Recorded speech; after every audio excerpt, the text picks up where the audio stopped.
que vem acontecendo nos últimos meses e semanas? Vai se aproximando esse tempo, a gente vê a polarização na sociedade e vê a polarização entrando dentro da igreja.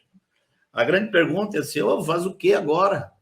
O que nós vamos dizer agora nessa polarização? Chegaram, depois nós vamos talvez passar aí, chegaram algumas sugestões de como é que soluciona a polarização dentro da igreja. Eu disse assim, não é por aí. E eu estava assim, com um monte de notas sobre tudo que tem acontecido, mas orando, Senhor, o que é que eu digo? E essa reunião de segunda-feira era uma reunião importante, era uma reunião importantíssima, porque nós estávamos reunindo todo o presbitério, porque tínhamos que conversar, e era mais do que hora da igreja saber de que esse assunto não é um assunto de Marco Moraes. Marco Moraes, em 2016, 2018, conferiu tudo com o presbitério, eu sempre me senti como um porta-voz do presbitério aqui, né? E a gente ia ter uma reunião nessa segunda, sabendo que nós íamos ter uma live hoje, né? E aí, o que vai ser? Eu estava assim com essa pergunta. E eu ouvi, no domingo, um testemunho, que depois eu conto, não vou contar agora, mas eu vi um testemunho de acho que é um irmão nosso, numa live no YouTube, e aquele negócio me impressionou, mas aí eu fui dormir, e quando eu acordei, eu fui adorar o Senhor, e eu não estava pensando nesse assunto, eu não estava perguntando nada para Deus, eu estava simplesmente me alegrando no Senhor. E veio assim, olha, vou te dizer, 1 segundo, 2, 3, 4, no máximo, veio assim, um texto em cima do outro. A minha mente, e dizendo assim, vai, fala isso aí, porque isso aí está relacionado com voto. Eu fiquei até chocado. Olha os textos que me vieram à mente. Eu não lembrava onde estava isso na Bíblia. Eu tive que depois lá pesquisar. Nos seus corações voltaram ao Egito. Está falando do povo de Israel. Quem disse isso? Outro texto que me veio à mente. Lembramos-nos dos peixes que comíamos de graça e dos melões e dos pepinos. Veio junto isso assim também. O texto que Deus se indignou com eles por 40 anos. E eles provaram e tentaram a Deus por 40 anos. E me veio também à mente a lembrança de que quando os apóstolos abordaram isso, eles sempre falaram, olha, aquilo ali foi escrito para nós, aquela experiência, isso aí tudo foi escrito para que nós aprendamos com o exemplo deles. E me veio, quando é que eu ia pensar em voto e ia pensar num texto desse? Nem passaria pela minha cabeça um negócio desse. E veio tudo assim e diga, ó, isso aí é o que estão fazendo em relação ao voto. Eu entendi tudo assim, eu vou dar uma explicada agora, mas eu entendi tudo num relâmpago, fiquei feliz demais e segui adorando ao Senhor. Vamos lá, vamos começar por o texto primeiro. No seu coração voltaram ao Egito. Essa expressão está lá na pregação de Estevão, no dia em que ele, cheio do Espírito Santo, deu um testemunho, está todo o capítulo 7 de Atos, e Estevão foi apedrejado e morreu naquele dia, né? Mas o Estevão faz um resumo da história de Israel, impressionante, impactante.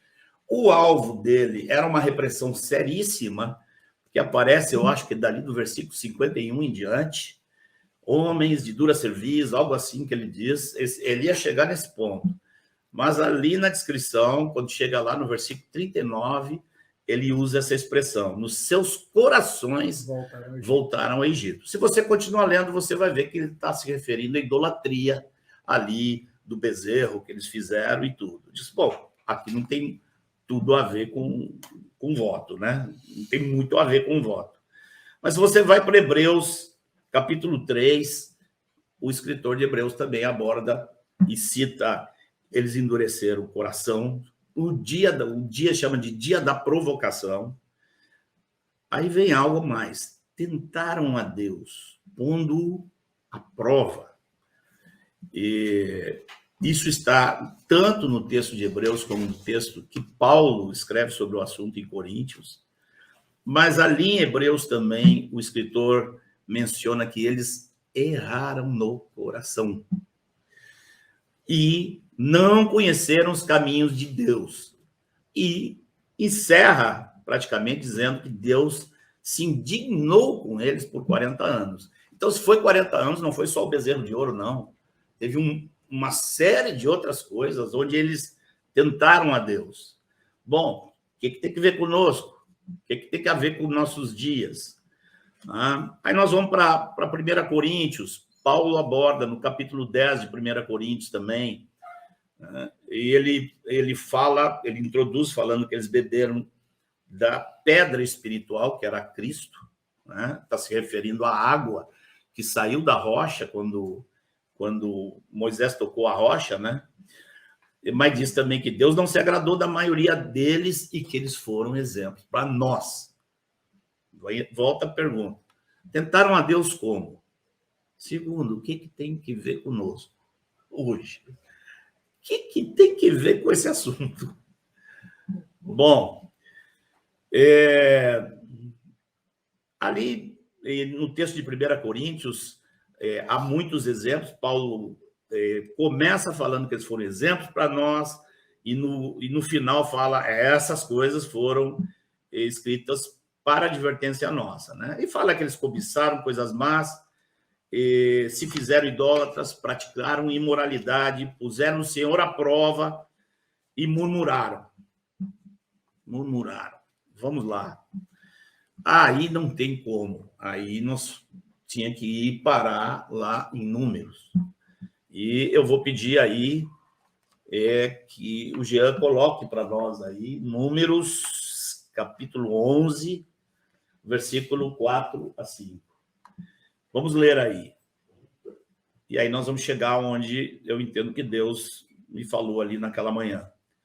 E o populacho, que estava no meio deles, veio a ter grande desejo das comidas dos egípcios, pelo que os filhos de Israel tornaram a chorar e também disseram: quem nos dará carne a comer? Lembramo-nos dos peixes que no Egito comíamos de graça, dos pepinos, dos melões, dos alhos silvestres, das cebolas e dos alhos. Aqui eu penso que esse texto, unido com os demais, ele está gritando para nós hoje. O nome disso aqui é idolatria do Estado. Eles voltaram o seu coração ao Egito porque estavam enjoados do maná, que era Cristo, reclamavam. Agora, eles tinham sido escravos no Egito das formas mais vis que a gente vê a história lá. Matavam os filhos deles. Tem alguma relação com o que o Vange falou? Dos primogênitos, né? Matança dos primogênitos. Do sexo masculino. Sim, é verdade. Os bebês masculinos eram mortos. Todos os bebês masculinos eram mortos. Para não haver... Agora, eles, por causa de peixe de graça, eles estavam dispostos a se sujeitar a um Estado autoritário novamente. Porque iam ter peixe de graça. O assistencialismo do Egito. Te faz lembrar de alguma coisa, te faz pensar. Olha, quando Deus tira eles ali, Deus promete uma terra. Nós, quando temos uma mente só pensando nas coisas terrenas, nós pensamos só no leite e no mel. Mas você vai ver muitas passagens que mostram que Deus estava dando liberdade para eles irem para uma terra onde eles conheceriam a Deus, onde eles poderiam praticar as leis de Deus, e não as leis do Egito, mas as leis de Deus. Eles poderiam se reunir para adorar juntos ao Deus. Senhor, Deus. Tudo ali tinha que ver com Deus, mas eles não tinham os olhos nisso. Eles estavam pensando, o Egito, peixe de graça, melão e pepino. E tudo isso me saltou à mente naqueles 3 segundos, assim, que todos esses textos me vieram à mente. Eles preferiam ser escravos do Estado. Eles preferiam assistência social do Estado à liberdade. E isso, nós não falamos disso em 2018. Esse é o tema hoje. Esse é o tema que, além de tudo que a gente está falando, é o que o Evangevaldo entrou aqui, que é a questão da liberdade. E até onde alguns vão seguir apoiando esse tipo de coisa.